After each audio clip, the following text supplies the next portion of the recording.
Bill Guerin is not happy about the Wild's start to the season. So what's going wrong in Minnesota? Plus, can we expect some changes to the 3-on-3 overtime format? And you know what they say, if you're in a postseason position by Thanksgiving, 80-ish% of the time you end up making the playoffs. So who's in right now? All that and more on today's Western Conference Tuesday edition of the Locked On NHL podcast. We are your team every day. You're Locked On NHL, your daily podcast on the National Hockey League. Part of the Locked On Podcast Network, your team every day.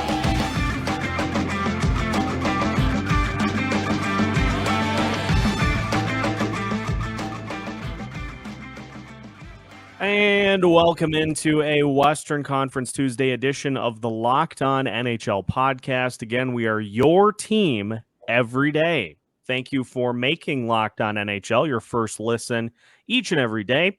Make sure you subscribe on YouTube and your favorite podcast platform so you don't miss out on any new episodes throughout the week. Today's episode is brought to you by Game Time. You can download the Game Time app, create an account, and use code LOCKEDONNHL for $20 off your first purchase. On today's episode of Locked On NHL, we discuss some early season struggles for the Minnesota Wild, what has gone wrong, and where do we go from here? We'll also take a look at the potential for changes to the overtime format for the NHL and some of Gary Bettman's comments in Sweden in regards to potential changes. And we'll take a look at what the Western Conference playoff picture looks like right now, because as they say, if you're in a playoff spot by Thanksgiving, odds are pretty good that you're going to end up there by the time the season is done. My name is Seth Toupal, host of Locked On Wild and host of the Tuesday edition of Locked On NHL, joined by my co-host, Nick Morgan of Locked On Predators. And when we were coming up with what we were putting on the schedule today, Nick, I know you sent a link to the Athletic article about what all has gone on with my team, the Minnesota Wild, and it has been a messy start for the Wild so far this season, and so I think I'm gonna let you rifle off some questions, and I'll do my best to try to answer what's gone wrong. Well, first question, maybe the most important. How are you, Seth? How are you doing? Like, how are you holding up here? Is there anything I can do for you? Is there anything I can get you? Do you need a shoulder to cry on? Is this one of those blink twice if you're not okay? Yeah, smile, just like smile and raise your eyebrows if you've been personally victimized by the Minnesota Wild in the past 6 weeks or however long it's been. You may be entitled to financial compensation. Yeah. I think my favorite thing, the headline of NHL.com, it was talking about the Global Series, and it said, Wild takes step in the right direction at Global Series. And then I was thinking, I was like reading the scores, like, wait a minute, didn't the Wild lose both of those games? And we're talking about taking a step in the right direction after 2 losses. Is that how bad it's been for the Wild this year? That you lose both games? I'll eat both in overtime, so you got 2 points out of it. But you lose both games, and it's like, yeah, all right, there's progress, I guess. Yeah, like, 2 points is better than getting blown out 8-3. It has been a rough start, and I was actually going back to try to look, and this is the worst start that the Wild have had since 2009, 2010. Fewest wins that they've had since, and actually they have less wins now than they had at that point. It's been a slow start. You've got so many different things that have gone wrong so far this season. You've got the penalty kill, which is dead last in the NHL in terms of effectiveness. I say that in question because they haven't been effective so far. They've given up already 20 power play goals in 17 games, which is absurd. The goaltending has been bad for most of the season. The defense has been bad. The signs of improvement, I think, was you got a good goalie performance from Philip Gustafsson against Ottawa. But then the other thing that's been wrong with this team so far this year is that it seems like you make progress and get something shored up, and then another tire on the car goes flat. And so the defense and the goaltending was better against Toronto, but the offense just was not able to get anything going. The power play hasn't scored in like 6 years. It seems like they are struggling with that as well. And so it's a team that just, because of all the extensions and all of the no movement clauses and all of the everything, there's not a lot they can do flexibility wise to fix what they currently have. And Bill Guerin, took the team to task before they left for Sweden, saying, "Hey, you got to pick it up," because there's really not a lot that can be done here. There's not really any money to make moves this year. They're not going to have a ton of money next year. No movement clauses, you name it. And Kirill Kaprizov right now, here's, I think, the most staggering thing. Kirill Kaprizov has as many even strength goals so far this season as John Merrill. I mean, hey, Can't have that. John Merrill. Can't have that. No. And it's interesting because it's you look at a lot of the underlying metrics like Corsi for percentage. I mean, the Wild are in the top 10 in the NHL. So it's not like they're getting, Anaheim Ducks steamrolled any game or anything. But it's funny because I'm watching that game and you mentioned the defense. And it's like they're not giving up like an insane amount of chances, but the chances they're giving up are pretty bad, like pretty easy scoring opportunities for other teams. And it's kind of like it's kind of one of those things where it just seems like, they're good, they're in the flow of the game, and then it's just when they drop out of that flow, they fall off a cliff. Like they'll just disappear for a 5-minute stretch of a random period and never be able to recover from that. And I'm with you. Like it doesn't seem like the goaltending is right there this year. I mean, we've talked about good performances from Gustafsson last year. It was kind of like the new goaltending star in the Western Conference. Marc-Andre Fleury was also, feel like, pretty solid last season. Neither of them have really been reliable this year. So I'm wondering, Seth, how much of this, because we just heard Bill Guerin's comments, not happy, basically kind of taking the entire team to task. How much of this do you think is going to blow back on Evason?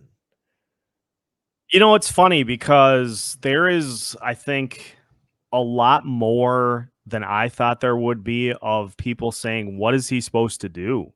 What is he supposed to do if the top level guys aren't scoring? And you talked about this team is doing a good job of possessing the puck, but their finishing has to be near the bottom of the league right now. They are getting good opportunities right in front of the net, and they can't hit. They can't find those goal areas. And when you have two players in Kirill Kaprizov and Matt Boldy who are as important to what this team is doing as they are, and they just are not factoring into what's going on really at all. And statistically, it was one of Kirill's better games against Toronto.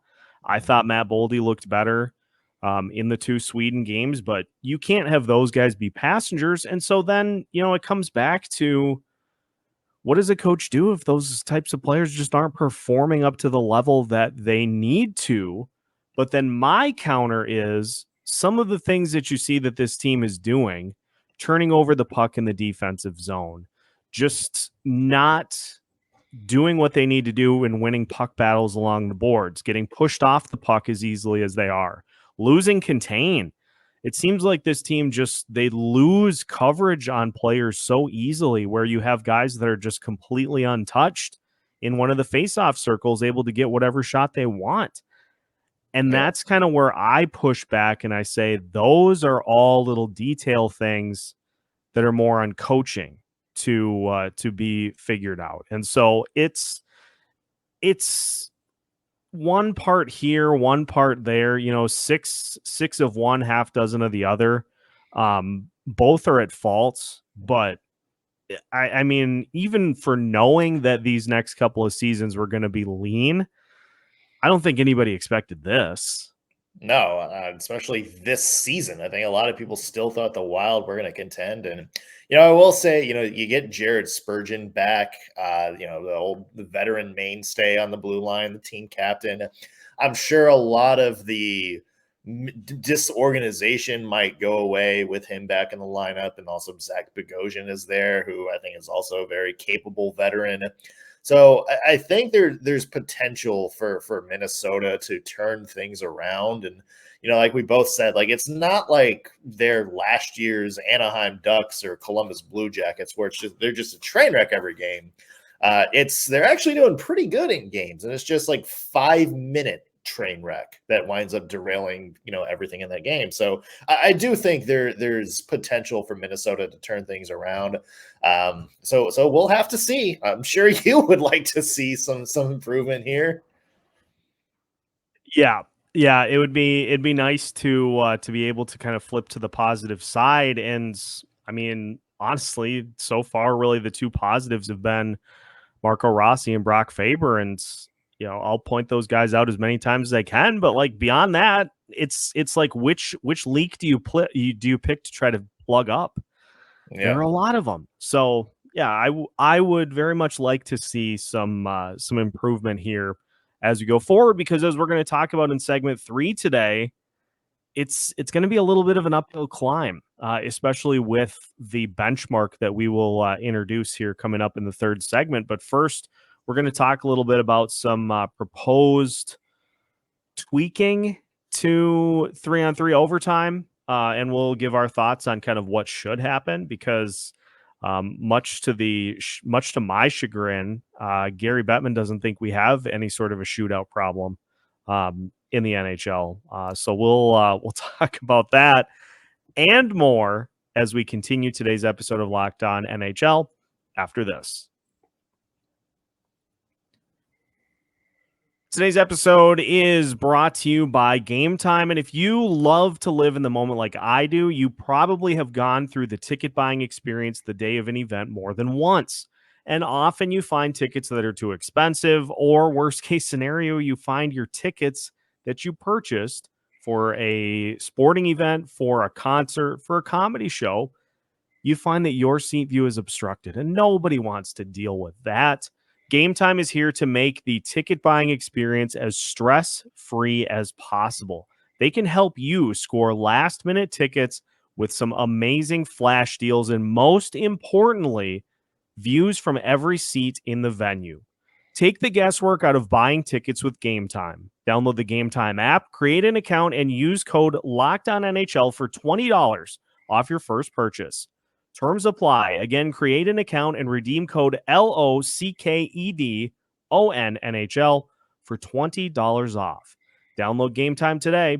Last minute tickets, lowest price, guaranteed. Welcome back to today's episode of the Locked On NHL podcast. Once again, we are your team every day. Thank you for making Locked On NHL your first listen each and every day. You may have noticed that we've gone back to the live premiere schedule for episodes of Locked On NHL, and there is a purpose behind that. Locked On has launched the first ever national sports 24/7 streaming channel on YouTube. Locked On Sports Today is here for you, covering 24/7 the top sports stories of the day with local experts of Locked On, plus our national shows covering every single league. Go to Locked On Sports Today on YouTube and subscribe to the first ever national sports 24/7 streaming channel. Nick, as we continue our talk today, the NHL was at least toying with the idea of some potential changes for overtime in the shootout. But I thought it was funny. Gary Bettman was interviewed as part of the Wild pregame before the festivities started in Sweden.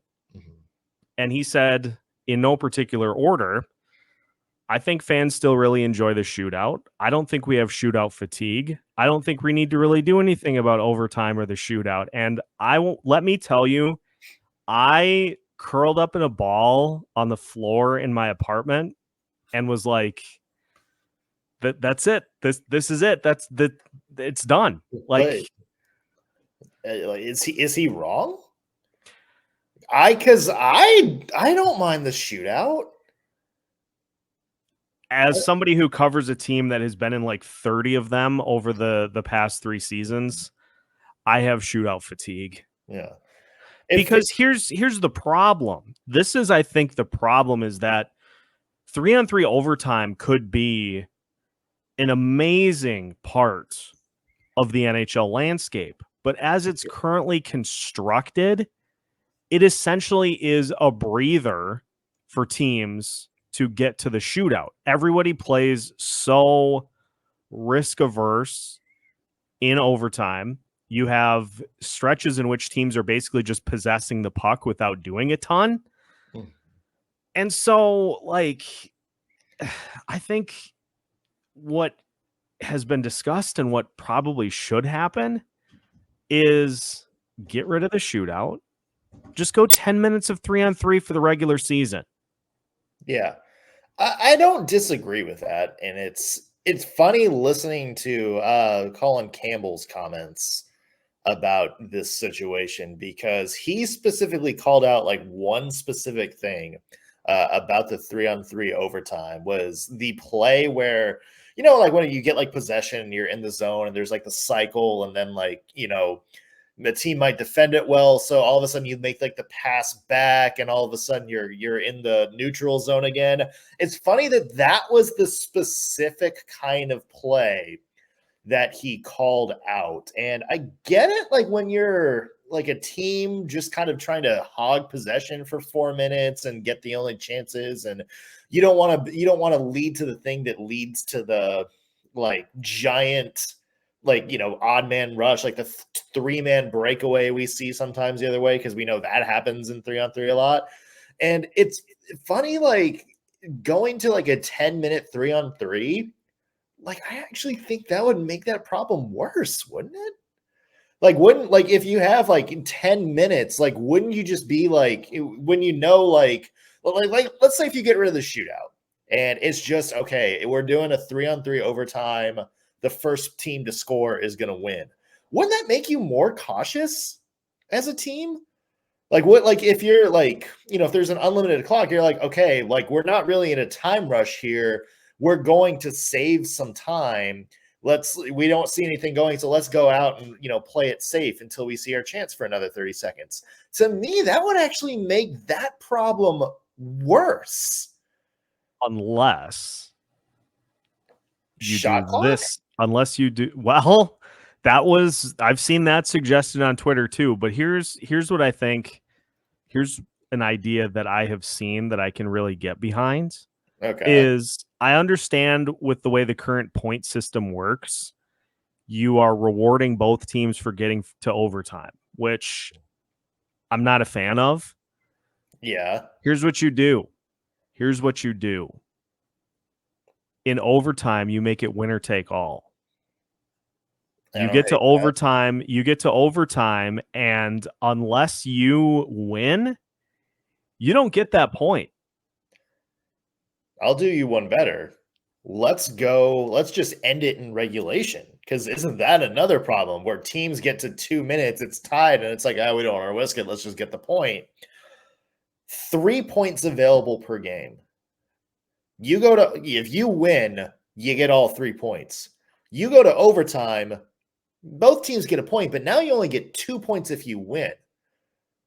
So there's some extra incentive not to go to overtime in the first place. To try to win it in regulation. Do like kind of like a modified soccer thing where, hey, if you go to overtime and win, we'll still give you the points, and if you lose, we'll give you the loser point, but you're not going to get 3 points. So, hey, let's say like you're a team that just has been like, kind of playing it safe in the last 5 minutes, and, you start piling up those OT points, and maybe you get a shootout win here or there. Now you're going to be falling behind the teams like Colorado and Dallas and Vegas, who are just clocking teams in regulation.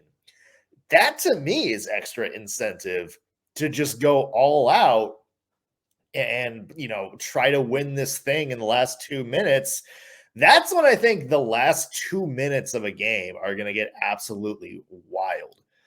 because now you have the potential for not even just to get a point, you have the potential for an extra point on top of the two that you would get for winning in overtime.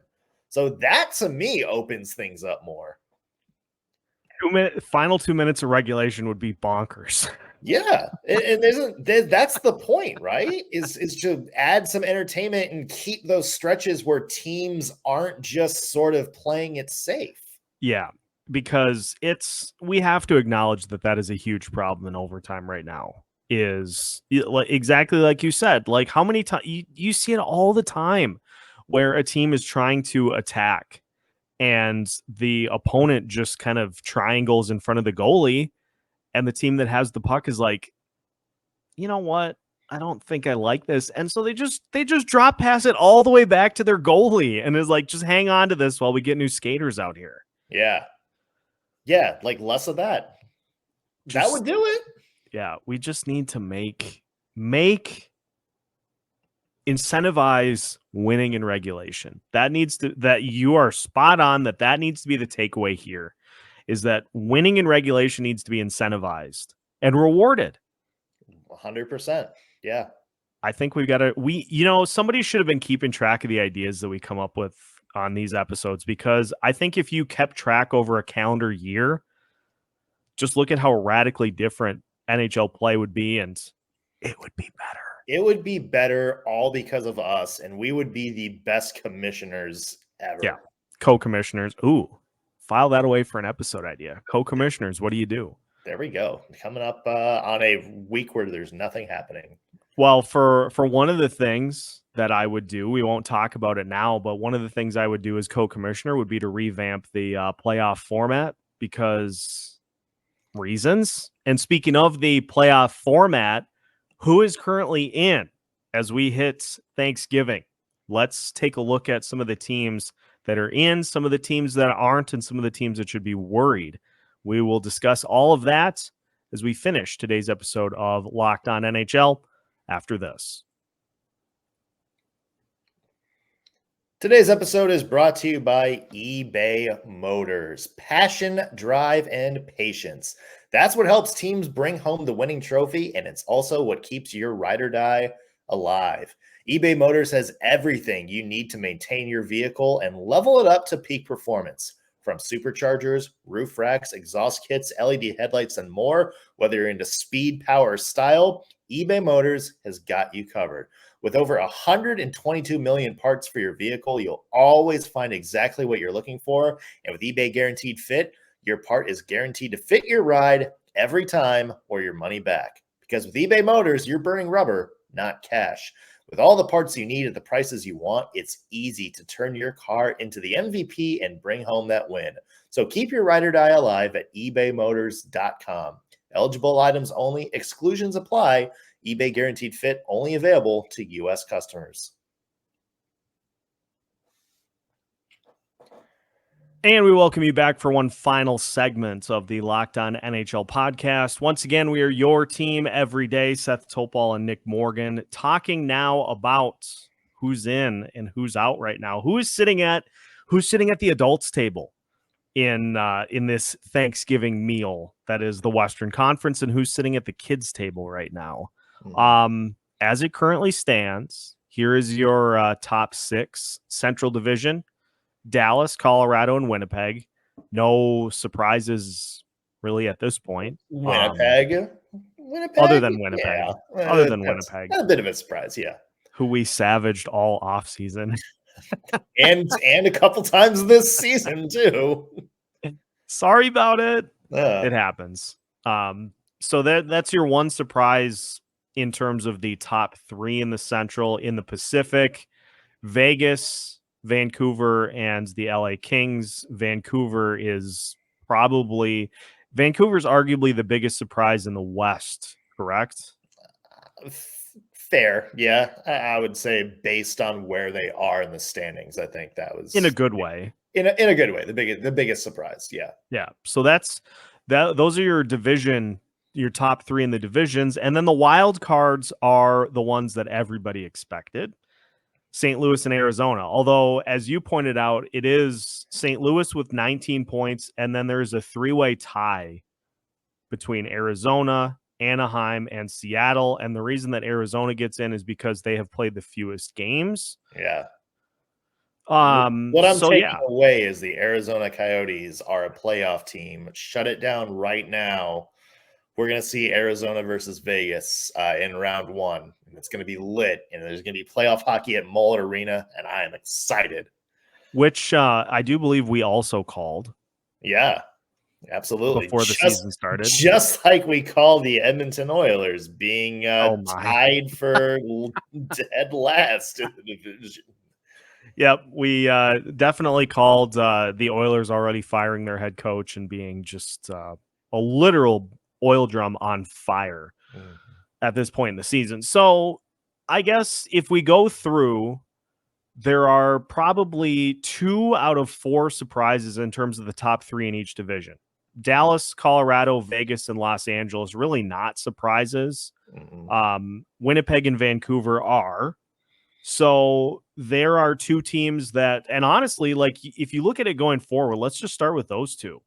Yeah. If you're Vancouver, I know they've played a little easier schedule so far, but you got to feel like they have a chance to be one of those.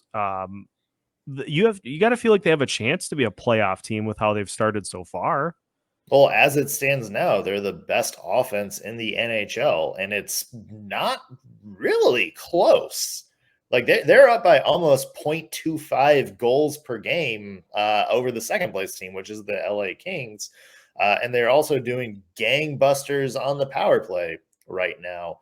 And it's funny. It's all the big thing about Vancouver is it's the people you would expect to have a big year, like Elias Pettersson and Quinn Hughes, and to a lesser extent, like even Brock Besser having a big year. It's all like the star players performing like star players.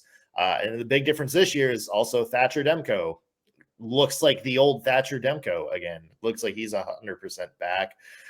To me, we talked. What was the other surprise we mentioned? The Winnipeg Jets. Yeah, that's a bit of a bigger surprise because you look at the numbers and it's like they could be even better right now because their offense is really good. Their offense is putting up a lot of scoring. It's the opposite of Vancouver, though the one player that you would expect to kind of lead the charge of Winnipeg being a top team is Connor Hellebuck, and he hasn't been good this year. So you look at that and say, okay, if Connor Hellebuck turns things around and gets back to where we know he normally is, breaks out of the slump a little bit, Winnipeg could be even better than they are right now. And that's a scary thought. Of the teams that are in, who do you think is least likely to be in the postseason picture as of right now, and why is it the St. Louis Blues? You read my mind, yeah. Because I don't think the Blues are that good of a team, right? Like of the contenders, lowest offense out of all of them, like only 47 goals in 17 games played. Like the Coyotes, for reference, have played the same amount of games and have 57. The Wild, who we just mentioned, are having trouble scoring, have more goals than them. They do have reliable-ish goaltending this year, but do they have a good sort of supporting cast to kind of help them win, games that go to like 3-2 or 4-3, kind of eke out those style of wins that you're going to need as you get later in the season? I don't think the Blues have that, and I think they've started really bad, kind of got on a little bit of a run, got some big wins. I don't necessarily know if the Blues are going to keep that up. But yeah, like it's that to me is the one team set that I look at and it's like, I don't know if they're going to be there in let's say 2 months. No, they've scored 4 power play goals in the entirety of the season so far, and 2 of those came in one game. Yeah. What was the stat you were talking about before where it was, I think as of last week, the St. Louis Blues power play would be on track to be the worst in NHL history saved by the fact that there's one team in the NHL currently worse than them on the power play. Which I cannot believe that there's somebody that is doing worse than they are at this point, because they were at one point like 1 for 44 to start the season. I think the number was, which is just putrid. Like it's a stronger word than even exists in the dictionary. Yeah. I can't think of an adequate word for that. Very bad. Well, I kind of think of some other words. I just don't think Locked On Podcast Yeah, Network we can't is say going to allow us to say it on air. Yeah, they're at 7.7% right now. Columbus is at 9.8, and Washington is at 7%. Washington in 15 games has 2 power play goals. It's too bad they don't have a all-time legendary power play scorer on their team that can help them out with that. What you need on a power play is somebody that just goes to a particular spot and just gets ready to unleash clap bombs on the goalie just nonstop, and you just feed that guy from that particular spot, and he can just laser him past the goalie. Washington, of course, they have that guy, but it's just not working so far. Yeah, and if that doesn't work, just find a guy who's really good at punching people and give him a 6-year contract and hope that all works out. Should solve all their problems. Washington. You can hear more about them on tomorrow's episode of Locked On NHL as we get the Eastern Conference version of what we do here today for Western Conference Tuesday. So, St. Louis, you are officially on the bubble here as we hit Thanksgiving. And of the teams, Nick, just to close, Anaheim, Seattle, Calgary, Minnesota, Nashville. Let's just put those teams out there that are on the outside looking in.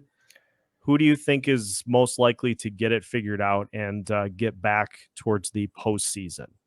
I still have a little bit of faith in Minnesota if they can clear things up. Certainly, the other team you didn't mention is the Edmonton Oilers, are 5-10-1. I don't necessarily foresee Connor McDavid and Leon Draisaitl being in a slump all season either. No, they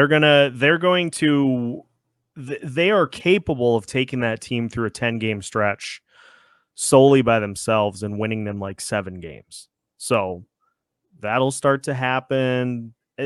There's going to be some course correction that happens here, but the rule of thumb is that of the teams that are in playoff position at Thanksgiving, roughly 80% of them stay in a postseason spot, which means that there's 1 or 2 spots that are going to be up for grabs, which, hey, St. Louis, enjoy it while you have it, because you may not have it for long. And that is going to do it for today's episode of the Locked On NHL podcast. We thank you, as always, for tuning in to Western Conference Tuesday. Make sure you stick with us all week long for a wide range of hosts all throughout the week. We've got different spins throughout the week on every part of the NHL. So make sure you don't miss out on any of those episodes by subscribing on YouTube and your favorite podcast platforms. You can find new content from Locked On NHL every Monday through Friday as part of the Locked On Podcast Network.